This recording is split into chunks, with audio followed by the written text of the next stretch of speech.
नमोस्तु आचार्य श्री। विनोद कुमार जैन, सहयोगी tent house Jabalpur से, इन्होंने अपनी शंका भेजी है। सामायिक पाठ शाम को ही पढ़ना चाहिए या किसी भी समय पर कर सकते हैं? कृपया समाधान करें।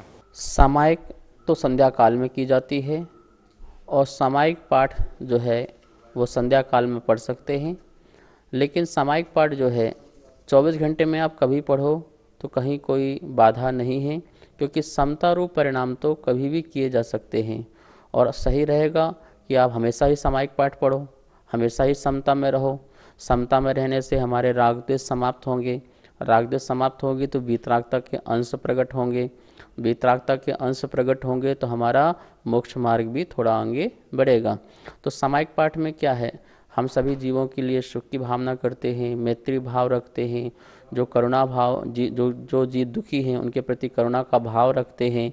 और अनेक प्रकार से अमित गति स्वामी का भी है, अनेक कवियों का भी है।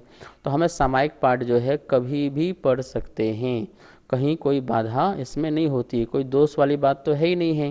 क्योंकि अपनी आत्मा को समता रूप लाने के लिए, सभी जीवों में सामभाव लाने के लिए यदि हम सामायिक पाठ सुबह पढ़ें, शाम पढ़ें, दोपहर पढ़ें, रात को पढ़ें, 24 घंटे में किसी समय भी पढ़ें तो ये बहुत अच्छी बात है।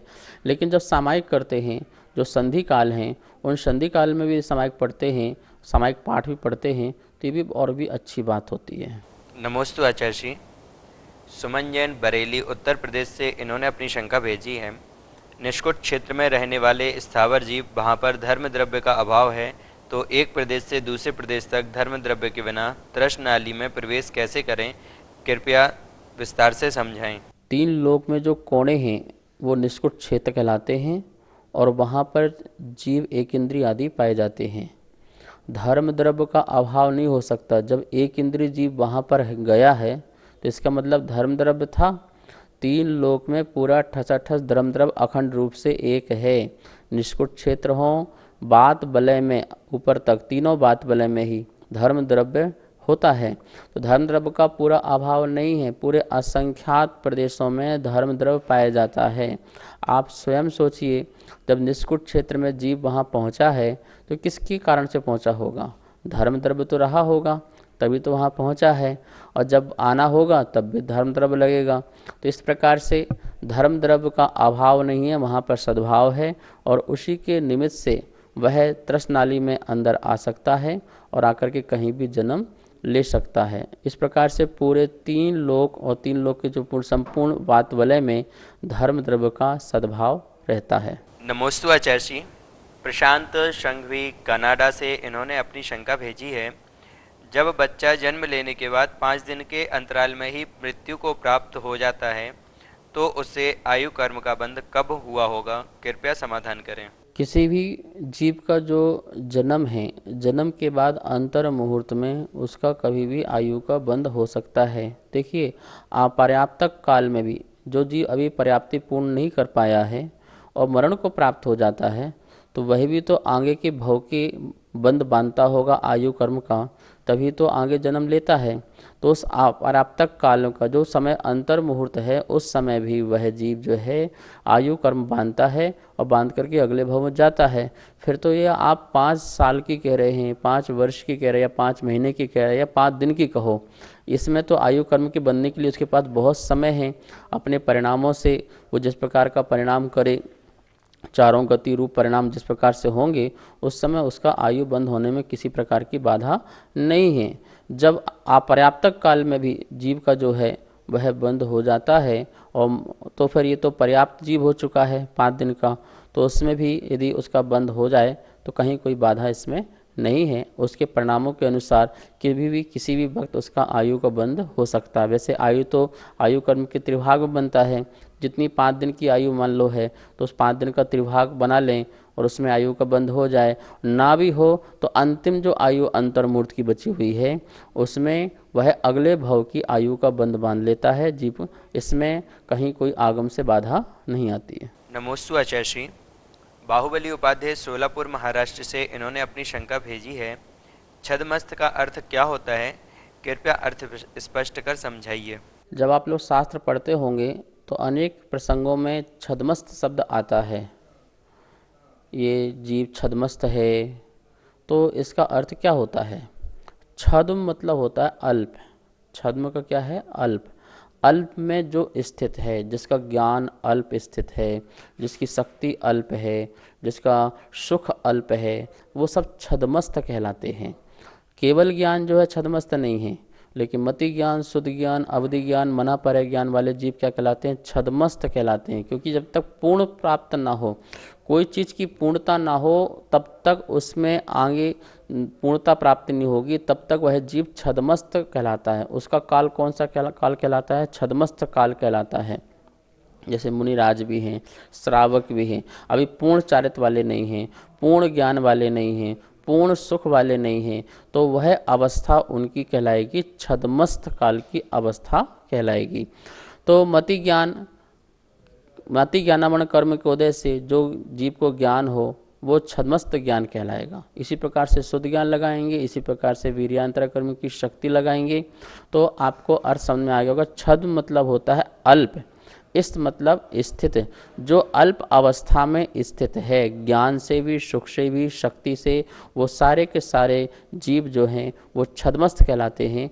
यही छद्मस्थ का यहाँ पर अर्थ लगाना है। नमोस्तु आचार्य श्री। पायल शाह पुणे महाराष्ट्र से इन्होंने अपनी शंका भेजी है। अगर मुनि का आहारक शरीर अपने असाता कर्म के उदय में संयम के लिए या रोग दूर करने के लिए निकला है, तो क्या यह ऐसा नहीं होगा कि मुनि स्वयं अपनी रिद्धि का उपयोग अपना उपसर्ग दूर करने के लिए करते हैं? क्या यह सही है? कृपया मार्गदर्शन कीजिए।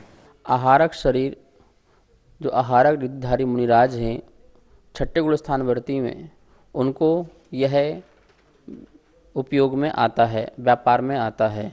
आहारक शरीर ध्यान रखना, मुनिराज कभी भी बुद्धिपूर्वक इसका उपयोग नहीं करते हैं। यह तो स्वमेव एक सहज क्रिया हो जाती है। साधना से उनको आहारक रिद्धि प्राप्त होती है।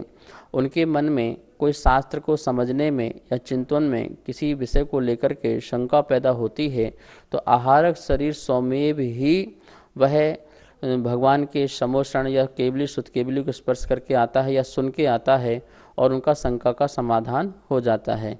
वो स्वयं नहीं सोचते हैं कि अब मेरा शरीर जाओ और शंका का समाधान करके आओ। ऐसे ही उन्हें कोई असाध्य रोग हो जाए तो स्वयं ही आहारा शरीर औषधि आदि को स्पर्श करके आता है और वह असाध्य रोग भी दूर हो जाता है। लेकिन कभी मुनिराज ऐसे भाव नहीं लाते हैं कि आहारक शरीर को आदेश देते हों तुम जाओ और मेरा स्वास्थ्य ठीक करने के लिए औषधि को स्पर्श करके आओ और मुझे स्वस्थ करो। इस प्रकार का कोई भी विचार नहीं होता है। यह तो एक उनकी विशेष साधना है, तपस्या है, जिसके कारण से सहज रूप से ही आहारक शरीर शंका का निरसन करने के लिए अथवा असाध आदि को दूर करने के लिए निकलता है। यह प्रक्रिया जो है पूरी की पूरी बिल्कुल निस्वार्थ रूप से मुनिराज की होती है। उनका अपना किसी प्रकार का उसमें स्वार्थ नहीं होता है। नमोस्तु आचार्य श्री। माधुरी जैन, बनगांव, दमोह, मध्य प्रदेश से इन्होंने अपनी शंका भेजी है। कुछ बंधु जैन होकर के देव शास्त्र गुरु को भी मानते हैं और दूसरे अन्य देवी देवताओं की पूजा अर्चना भी करते हैं। यह कहाँ तक उचित है एवं उनकी कौन सी गति होगी? कृपया कर स्पष्ट कीजिए। समीचीन ज्ञान हो जाने के बाद हमें पर की चिंता नहीं करना चाहिए। स्व की चिंता में अधिक से अधिक हमें समय लगाना चाहिए। उनका क्या होगा, उनने क्या किया, इसी में हम सारा समय लगा देते हैं। अनादिकाल से हमने यही किया। उनने धर्म नहीं किया, उनने ज्ञान प्राप्त नहीं किया, उन लोगों ने संसार को सुख को छोड़ा नहीं। इस प्रकार से समय व्यर्थ लगाने से हमारी स्वयं की समस्या का समाधान नहीं हो पाता है। ठीक है, मुनिराज या भगवान जब उपदेश देते हैं तो वो निस्वार्थ पूर्वक से निष्प्रय होकर के उपदेश देते हैं, पर के कल्याण आदि के लिए। पर का कल्याण हो इस प्रकार की इच्छा नहीं रखते हैं। वस्तु स्वरूप का सही प्रकार से प्रतिपादन करते हैं। देव शास्त्र गुरु का जो मान रहे हैं और उन पर श्रद्धा रख रहे हैं वो श्रेष्ठ तो है ही हैं, लेकिन यदि कर्म के वशीभूत होकर के मिथ्यात्व कर्म के उदय से, अनंतानंदी कषाय के उदय से उन्हें अपने सांसारिक सुख की इच्छा के कारण अन्य देवी देवताओं को मानते हैं, तो वो शास्त्रोक्त तरीके से गलत नहीं है, सही नहीं है, वो गलत ही है। उन्हें इस प्रकार से नहीं करना चाहिए, लेकिन उनका कर्म का उदय है और कर्म के उदय से जीव इस प्रकार से कर रहा है। हम तो सच्चे वीतराग देव शास्त्र गुरु के उपासक हैं और उनके मार्ग में लगने वाले हैं। जिनको शीघ्रता से मोक्ष की प्राप्ति चाहिए हो वो देव शास्त्र गुरु के शरण में जाएं, और जिन्हें शीघ्रता से मोक्ष की प्राप्ति नहीं चाहिए है वो संसार में किसी की भी शरण में जाएं। उन जीव का अपन क्या कर सकते हैं, बस यही समझा सकते हैं कि आप अपने देव शास्त्र गुरु की शरण में लगें और अपना आत्मकल्याण करें। जय जिनेन्द्र। यदि आप सभी की कोई भी जिज्ञासाएं आगम संबंधित हैं, जैन धर्म से संबंधित हैं, तो कृपया नीचे चल रहे नंबर पर आप व्हाट्सएप के माध्यम से हमारे पास भेज सकते हैं, जिसका समाधान आगम के अनुकूल आचार्य श्री के श्रीमुख से किया जाएगा। एवं तत्वार्थ सूत्र की पुस्तक जो आपने देखी है उसमें पुण्यार्जक बनने के लिए या इस कार्यक्रम के पुण्यार्जक बनने के लिए भी नीचे दिए गए नंबर पर आप संपर्क कर सकते हैं। यदि आपको पुस्तक प्राप्त करनी है तो उसके लिए भी आप व्हाट्सएप के माध्यम से हमसे संपर्क करके आप पुस्तक को यहाँ से प्राप्त कर सकते हैं। पुस्तक आपके पास कुरियर के माध्यम से भेज दी जाएगी।